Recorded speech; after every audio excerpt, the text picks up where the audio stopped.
Okey, jumpa lagi, sambung lagi daripada slide yang sebelum ni. So, kita akan pergi kepada urus niaga yang ketujuh, di mana urus niaga ni melibatkan pemilik membawa masuk modal tambahan. Okey. Masa kita sedang meneruskan perniagaan, mungkin semasa tempoh perakaunan itu berlangsung, kita dapati ada modal-modal yang perlu dicari lagi. Jadi bila kita tahu ada modal yang tak cukup, ada perkara yang tak cukup, kita akan bawa masuk ke dalam perniagaan dan ini akan mewujudkan sebagai modal tambahan. Okey. Apa modal yang masuk tu? So kita akan tengoklah dari segi contoh urus niaga selepas ini. Okey. So contoh dia adalah membawa masuk komputer peribadi ke dalam perniagaan. Okey.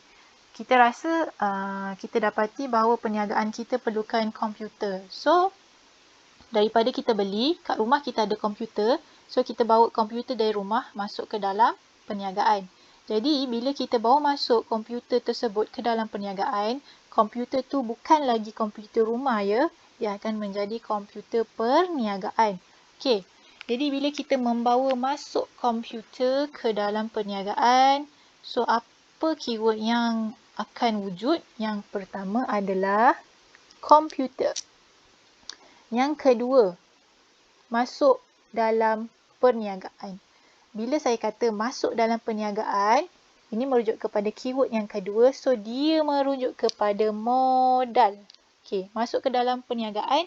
So, dia akan merujuk kepada modal. Jadi, kita akan pergi kepada komponen modal dan juga komponen aset. Okey.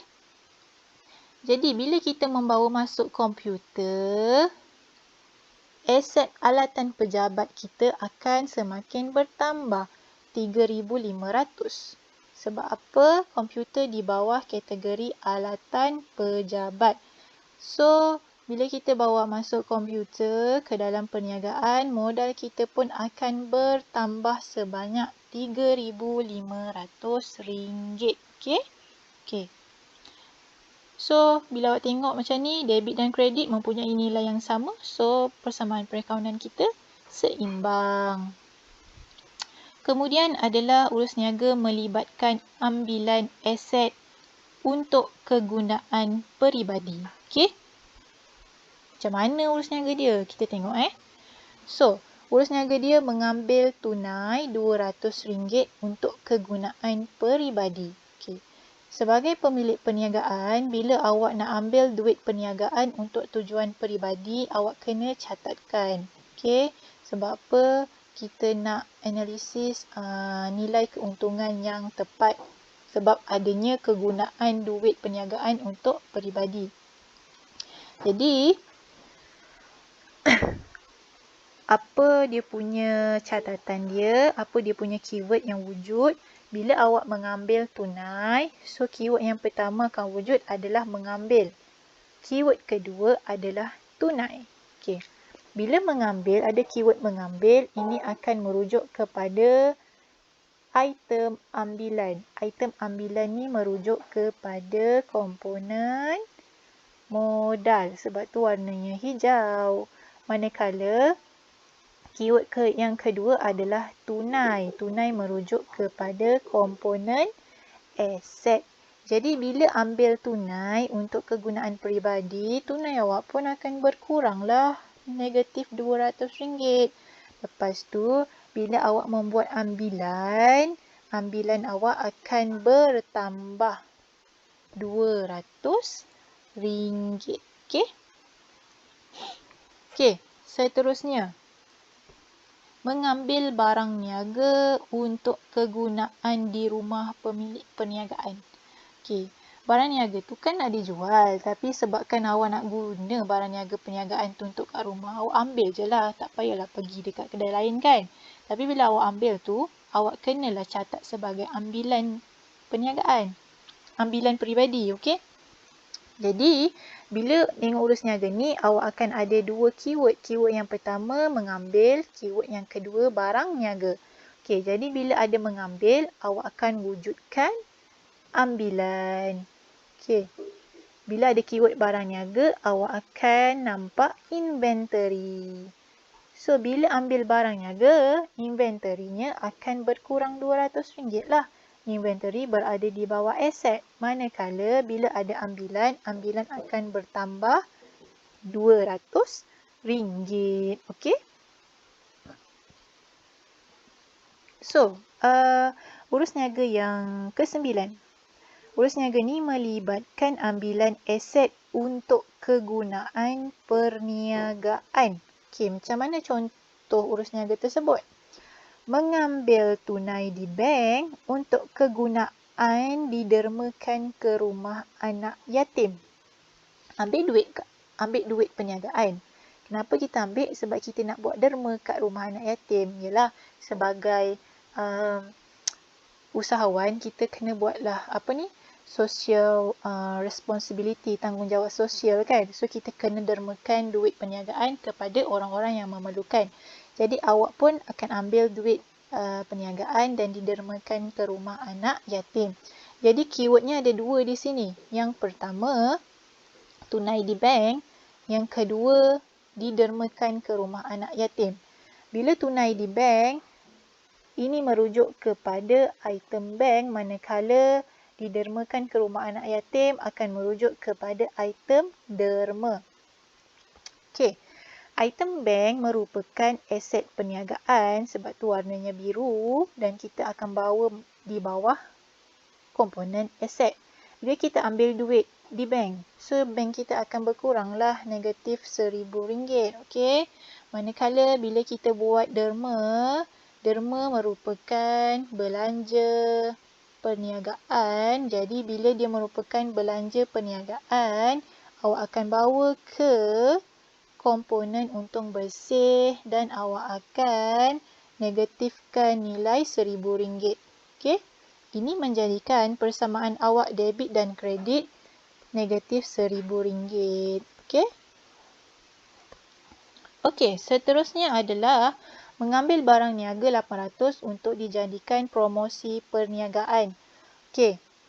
Bila nak jual barang, of course lah kena buat promosi kan. Biar public tahu kita punya barang-barang niaga. So, dari kita nak buat promosi, kita pun ambil lah barang perniagaan kita di mana keyword yang wujud ada dua, iaitu barang niaga dan juga promosi perniagaan. Bila merujuk barang niaga, dia merujuk kepada inventory. Dan inventory merupakan aset perniagaan. Dan promosi merupakan belanja perniagaan. Jadi, dia akan pergi kepada warna-warna yang tepatlah. Okey. Jadi, bila ambil barang niaga, inventory awak akan berkurang RM800. Manakala promosi awak akan negatif RM800. Sebab apa negatif? Promosi merupakan belanja perniagaan. Bila belanja, awak akan letak simbol negatif terhadap nilai tersebut. Okey. Kemudian urus niaga melibatkan pindahan tunai di bank dan tunai di tangan. Bila awak buat perniagaan, awak akan membuat urus niaga di mana awak memindahkan duit tunai di premis ataupun ayat senang, duit tunai di kedai ke dalam bank. Okey. Ataupun awak keluarkan duit dari bank dan awak letak duit tu di kedai. Okey. Okey. Kenapa kita masukkan tunai di kedai ke dalam bank? Sebab tunai di kedai tu mungkin dah banyak sangat. Kita tak bolehlah simpan duit banyak-banyak dalam kedai. So, kita masukkanlah duit tu ke dalam bank untuk keselamatan. Jadi, kita akan pindahkan duit tersebut daripada kedai ke bank. Ataupun, kita pindahkan duit dari bank ke kedai. Kenapa? Sebab mungkinlah duit di kedai tu dah tinggal sikit. Kita kan nak gunakan untuk operasi perniagaan. So, kita ambillah duit dari bank dan dimasukkan ke dalam kedai. Okey. So, macam mana catatannya di dalam persamaan perakaunan? So, kita tengok urus niaga dia. Contoh, memindahkan tunai di premis perniagaan ke dalam bank. So, keywordnya yang muncul kat sini, tunai yang pertama, bank yang kedua. Okey.